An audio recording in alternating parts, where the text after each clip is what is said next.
Well, the first thing, well, shocker, we're going to see the Vesper be taken out right now. We'll see if this is a gun that may be tweaked, maybe reworked down the road. You can, I mean, it just seems like for the most part, especially with Band Protect, I mean, that's going to be the first gun to go from these pro players. They don't want to deal with how dominant it can be close range. And Overkill, we're going to see come out. That's, I think, been banned in every single S&D thus far. And then those are the two attachments we've seen really locked down. If not close to everyone. Rapid Fire and High Caliber are going to be coming out. Yeah, who would be the sniper on Envy? Slasher? Aches?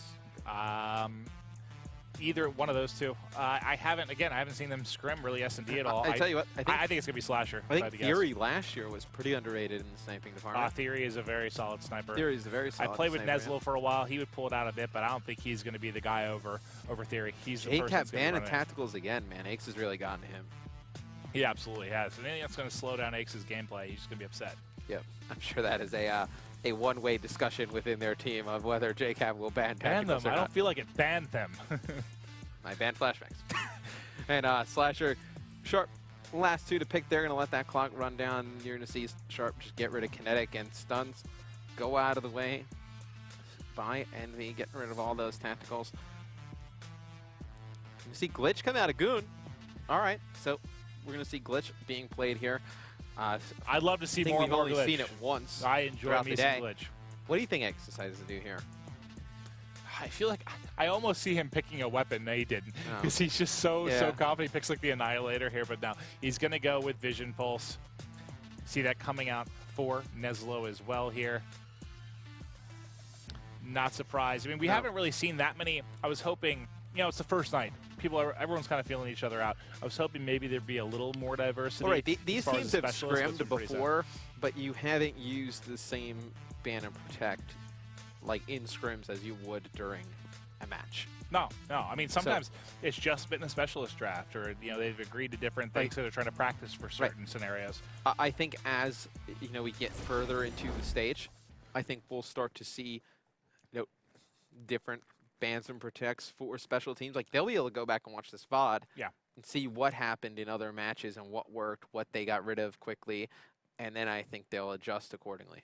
Especially when you're talking about it coming down to the wire, you know, when you're trying to be that last team in, or it's just the final couple weeks and you're trying to secure a good seed, whatever the case may be, you're going to look at that first match you played against that team. If you're playing them for a second time, you're going to be watching VODs and be like, dear God, they abused them with this in this manner. And I think we're going to see it switch up quite a bit, for sure. I think it's just, you know, that first night you're going to see pretty much the stuff that people are comfortable with. And you're going to see how it plays out. I'm excited to see Psychosis in here, see if that comes into effect, and any differences between these teams. So pretty much the only one is going to be Psychosis versus Glitch. I like Psychosis personally. It's funny, that's exactly when we talked about this last time. Yeah, that's exactly the two ones I came up with. I personally like Psychosis more than Glitch. I think Glitch, it's so extremely situational. I think Psychosis can be used in multiple ways, offense or defense. I like that ability. And as long as they go, as long as they go the right way. Please just run forward like I'm going forward. Go towards the bomb, but sometimes they just like hightail it the other way. Oh, well, I saw and that's I saw a glitch. It's like the drone is like, I don't want to go in there and die. I saw, you know, we talked about the random factor with those two. I saw, you know, we talked about the fact that the drone sometimes will run the wrong direction or run off the map. I saw somebody use a glitch the other day where I guess the spot that it had triggered them from was when they were soaring over a gap, so it just fell. Glitched. Just dropped right off. I was like, oh, that's painful for that to be the outcome. It's great, though, for your teammates to watch. It's like you think you're going to make, like, the ultimate hero play. Like, oh, man, everyone's going to go to sleep on my team thinking about how sick that play was. And then you just end up, like, everyone's like, oh, man. Maven has made mistakes. Yeah, like, not again. All right. The countdown here for the final match of the night. For those of you that have been watching since the first match, it's been a long evening. Thank you for staying with us. I know we had just a marathon of a first series. I mean, we're talking there's been a marathon of Call of Duty today. I mean, you could have watched Australia last night. You could have watched EU during the day today. Then obviously Ost coming on. Well, I mean, just a great day for Call of Duty. That's my favorite part about it, you know, because it used to be, you know, you had the MLG League, Gfinity League, you know, in Australia was ACL was the league in Australia. There wasn't a lot of continuity as far as planning, scheduling, when these teams are playing, you know, trying to bring them together, and that's and everything comes together under like a centralized hub, and you can just get great. all It's your fantastic great Call of Duty for the action, Call of Duty World League. You're getting the eyes on different gameplay throughout the. We'll be doing Thursday. We've got a recap for you guys, which is recapping Tuesday and Wednesday from all regions. Going to be incredible stuff. But here we go. Game number 2, EnVyUs versus Team Kaliber. Look at that. I have the teams right. That's actually proved to be the most difficult thing for me all night. Yeah, I think we all can tell. Unless I don't hear it in my ear what they are, I never remember to ask. So it's just, it's still optic. Well, great. Yeah, Dake's picking up first blood there. Believe it was Goon going up onto that top mid box, trying to challenge that top AC. That's a very risky play, especially round 1. You're going to see Envy. They're going to play methodical. This is a team that's going to play a little bit slower in S&D, take their time, work their way up to the bomb site. I believe you saw Trophy System come out for Aches to get Teep onto that bomb, trying to get it down over B. I want to see. We talked about who might be sniping. Didn't see anybody yet for TK, as I thought Sharp and Neslo I thought he knocked him off the map. He did. He did. Neslo actually knocked Sharp off the map there. Oh, my. They were... Like if I thought if they both would have fell there, that would have been he was my #1 top play of the week. If they both just chest bumped, fell off together, and went 2 up in a 2v3. It's like, dude, bros die together. Yeah. If you're going, I'm going with you, If you're going, brother. dude, I'm going too. But anyway, Envy. I would say that was a fairly easy round, as you had Sharp was trying to stay on, man. He tried as hard as he could. You saw him just floating around in the middle of nowhere, just not able to stay on the map, as collides with Neslo midair, and guess what? They're going to run to the same location again. Hopefully they don't replicate what just happened, but it's going to be a push onto the A bomb site for TK. And they're going to get set up. I'll tell you one thing about Neslo. I played a lot of wagers with him. Yep. Whether he likes to go kind of against the wheel. Like I'm trying to think, when we played Redwood, he always loved to hit A, where B is like the dominant site. When we played this particular map, he always loved to hit A, even though B is the most dominant site. It's good to keep a team honest from the standpoint that if you know that B is the most dominant bomb site, you see TKA pick up 3 kills in the kill feed. It's going to be all up to Aches. Mando just playing for a streak, not even going near the objective, but he's going to get taken out by Goon. No, when you go against the grain a little bit and search and destroy, it keeps the other team honest. And what that means is, you know, a lot of teams on this map, they would stack B, they would play mid, mid and B, not really respect A as much. Now they're going to have to spread further out on the map, which makes it easier to just move up the map as a team the next time you're on offense. Could not agree more, Matt. Round 3. Who do you want to watch here, bud? I'm going to go with Slasher. Well, I asked you, and then I made a decision. I was going to say, I was like, you gave me an option and then didn't give me, and I took it right away. But I'm cool with watching Slash. Oh, well, I guess I'm going to switch over to Aches. Well, I'm just messing with you now. Just messing with you. We're going to watch Aches as he's going to try and assist Teep over at the B bomb site. And Envy isn't going to be a team that's going to go against the grain. Well, we know these guys are just going to go back to the same thing that works over and over and over again. And Theory right now is screaming help. He's got Sharp here at least, who's got a pretty good angle from wall run, so he can pick a player off if they decide to peek this corner. And look at this trap. They're in trouble. Look at this. They're about to just get absolutely converged on. TB is able to get the first one. Will they pick up a player in the flank is the question. But now the first one coming in is going to be Neslo. He's able to grab one. Goon grabs one as well. Neslo, can you get a second? He's tagged up there on Porta Potty. You're going to chase him down. Grab. He's got him. Neslo able to pick up another one. 1v1 all of a sudden. It's going to be Neslo versus TP. There's your bomb carrier to the right. And he wins the gunfight. Neslo going huge there. Just guns TP. Woo! Let's see this again. Team knew exactly where he was coming full from, health, too. Or is he was still tagged up? He's still a little bit tagged Still a little tagged and mantled, and still just demolishing TP there. Ooh. Great play nice shots by at Neslo. And you know that when I'm surprised it ended up in a 1v1. When I popped the minimap there, it is just 4 people just hitting from every possible angle there. Good effort there by Envy to hold that off, but ultimately let's TK see if will Envy take the round. respects the A bomb site now. So yeah, they're going to send one player over towards A, and this is what that A push did early for TK. Now they're able to just go over towards B, which obviously the more preferred bomb site out of the two. They're going to be able to flood it. You see Neslo getting very aggressive, and he is actually taken out early. So not the best of pushes right there by Neslo. Probably a little bit too amped up after that previous round. He's And gonna this kill is gonna his be team teammate. kill. Oh, he has to be full red. That last player for TK gonna be sharp. I don't even know that he was full red. He just took a Simtex to the back of his ankles there, able to survive through it. He's going to fly forward. This is going to be He had no option but easy to fly kill forward. here. Oh, yeah. Easy kill 2 clean up then for TP. It's like Sharp's getting team-nated. He's getting bumped off the map. And Neslo was 6-1 going into that, at least on a 3 streak. I guess I agree with playing aggressive sometimes because you're feeling so good. You know, you've been playing so well. But maybe do you want to try and work towards a dart potentially? What's he running right now? So he is running dart. Okay. So Aix loses that gunfight to Goon mid-map. Slasher able to pick it up. Teep getting that first intro kill over at A. So you see TK forced to rotate through the middle of the map, having to fight back for that A site. One player pushing right in. JCap's able to win that on Sharp. And they don't understand why are they not waiting for their teammates. They need to play it together. Look at this. 2 huge kills fall right into Theory's lap. Wow, what great positioning there. You know, he just waits there patiently, doesn't shoot at the first guy, able to pick up 2. This would be a 1v3 coming in for Theory, and there he is. He's going to close it out with JCap. What a sick play there coming in from Theory. No, unbelievably. 2 kills basically just fall right into his lap. I love the idea of letting that first guy walk by, letting the second guy come down. I probably didn't know that was going to happen, but just perfect timing right there at Theory. Able to take JCap out at the end, complete the 1v3.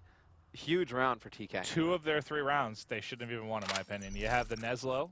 Neslo had 3 kills in that round. The last one, he's tagged up. In my opinion, that's a gunfight TP should win. And then there, I mean, that's definitely a round 3v1 that they should close out. So TK, you would say Envy is still in control of this. It sort of feels like it, right? Despite, and there's Theory. We talked about whether or not he would end up pulling out the sniper. He decides to do it actually on offense. You see it used on both sides. He was so talented in Advanced Warfare with the sniper. I think one of the more underrated snipers that we have in all of Call of Duty. He's going to get picked off in the middle of the map. Tough position to challenge right there. But Goon able to exchange a kill right away. Aix picking up 3 mid-map. I believe that was either a wall bang through that tin wall or he jumped up.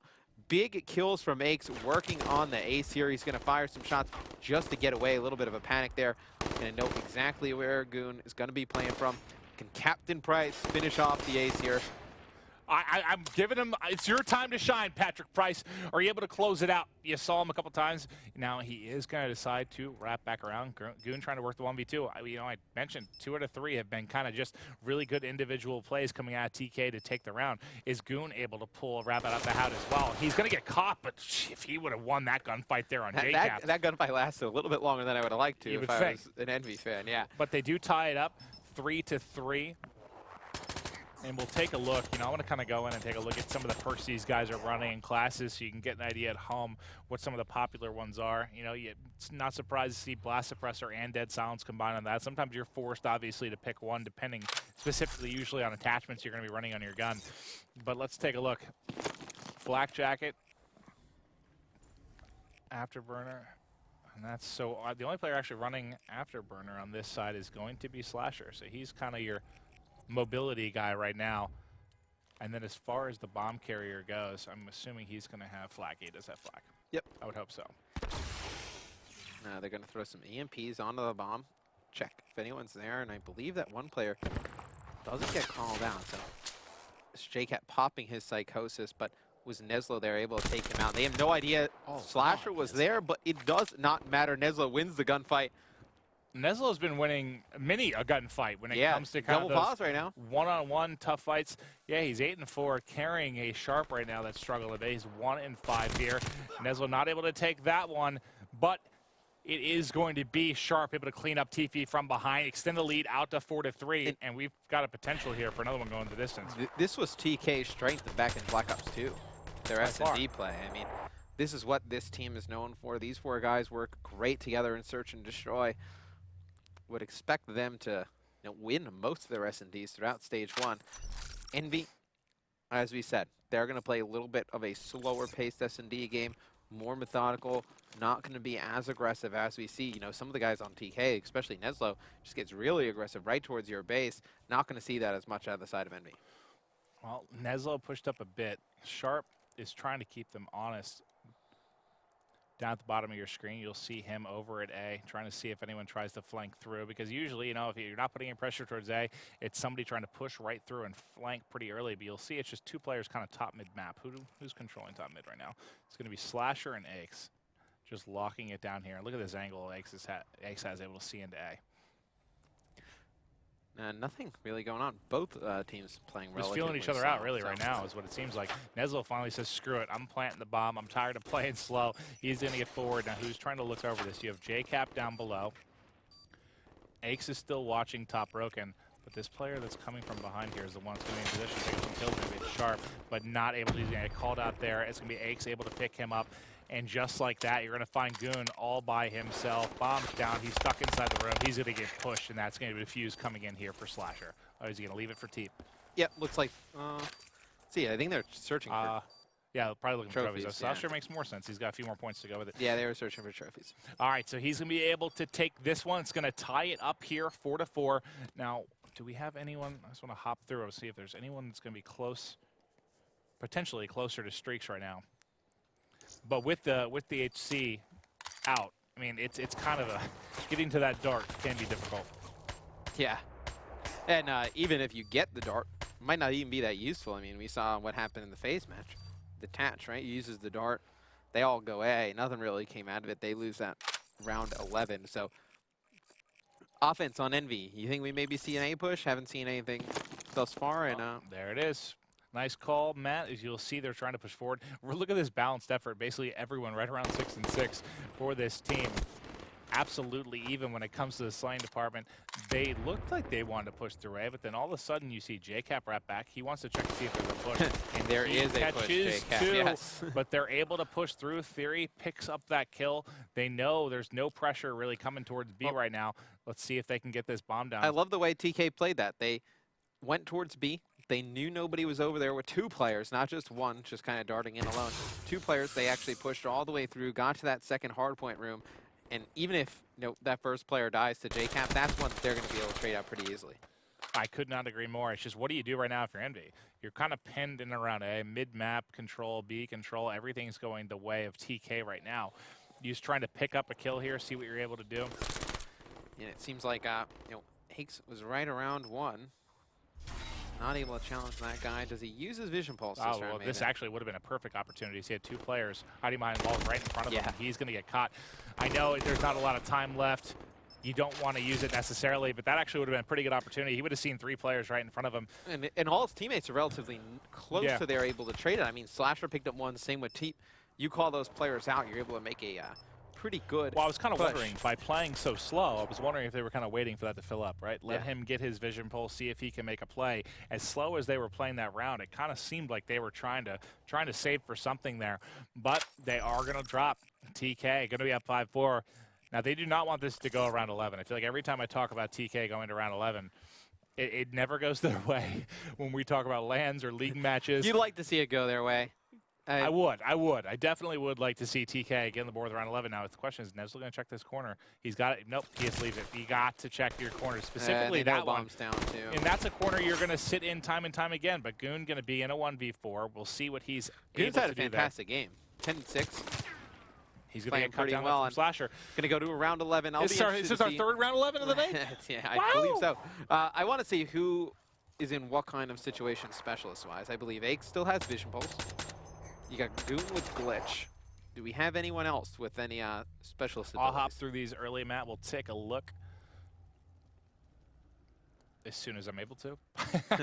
All right, you saw Heat Wave, Vision Pulse. I'll check the guys on TK. So TK has Glitch, right. and then they have very close to a Heat Wave. Very close to a Heat Wave. So Envy has the abilities definitely in their favor. How they use them in this round? Well, actually, this is a interesting one. So they actually use Vision Pulse to just clear out the B bombs. I don't think they expect, though, it to be more than one player pushing over here. They have this I was guy just about to say, left. that's an amazing bait, right? Yeah. For Ix, you use it there, you see the ping, you think maybe he's by himself pushing forward the flank, and instead they have the whole team. But Sharp's able This to guy pick up in one. lab, did they spot him? Gonna be 2 versus 3. They might be able to get sent 2v2. He sees him. Nice shots. Heads up play by Ix there, just catching his shoulder. But another one's gonna fly him. There's the heat wave. Can he somehow win it? No, it's Slasher by himself. He's gonna actually end up trading it. And now it's a 1 versus 1. Another 40 1v1, seconds man. on the clock in round 11. Matt, I gotta stand up. I'm sweating. So you got Goon going up against Slasher, completely opposite sides of the map. 30 seconds left. How does Goon elect to play this? Has to go all the way back for the bomb, mind you. Now, the Slasher, apparently, I guess not aware that the bomb was down. You think he would have known that it was down. Oh, well, I guess Aches maybe didn't see that it was down there. No, because he that would killed that player from a distance. That would have been much easier for Slasher Goon's to got hold. to hightail this. I mean, Slasher's going to be able to just rotate over and probably just check this A-bomb site. He should be able to catch him here. Coming around the corner, should be able to check it. He sees him there. He Oh glitches my. back. This is going to be ridiculous. He's going to be able to get up top. He missed the jump. I think he would have had Slasher caught up. There's 38 seconds. Can he win it? Slasher gets it. Oh, That was my a God. perfect use of glitch, though, That by was Goon. disgusting. If he's able to make that jump and stay on top, All he had to do was jump and get on top, and that would have been an impossible gunfight for Slasher, right? that would have been... Slasher was dead. If Goon got to that position, he's... You saw him Slasher fumble. is He fumbled dead. with the jump twice. Oh.